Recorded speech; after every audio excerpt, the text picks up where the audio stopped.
எல்லோருக்கும் வணக்கம். இது வந்து பார்த்தீங்கன்னா இயற்கை விவசாயம்.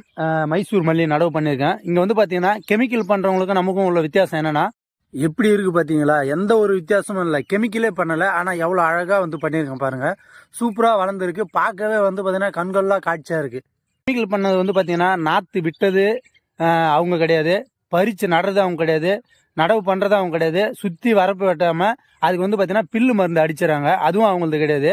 அப்புறம் வந்து பார்த்தீங்கன்னா அதுக்கு மேலே போடுற இடுபொருள் எதுவுமே அவங்களது கிடையாது. யூரியா காம்ப்ளெக்ஸ் எல்லாமே வேற ஆளுது. அதாவது பார்த்தீங்கன்னா மூளையும் அவங்களது இல்லை, மூலதனமும் அவங்களது இல்லை. இது வந்து இயற்கை விவசாயம் ஃபுல்லாக நம்மளுது தான்.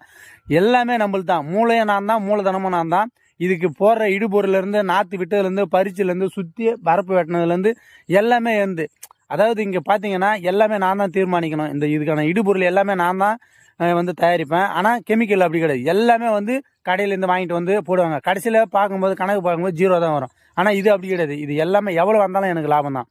கொஞ்சமாக வந்தாலும் சரி, அதிகமாக வந்தாலும் சரி, எல்லாமே எனக்கு லாபம் தான். அதாவது ஒன்று சொல்கிறேன் பார்த்துங்க. அரசவையில் ராஜா, அப்புறம் வந்து பார்த்தீங்கன்னா அவருக்கு வந்து அறிவுரை சொல்கிறவர் மந்திரி.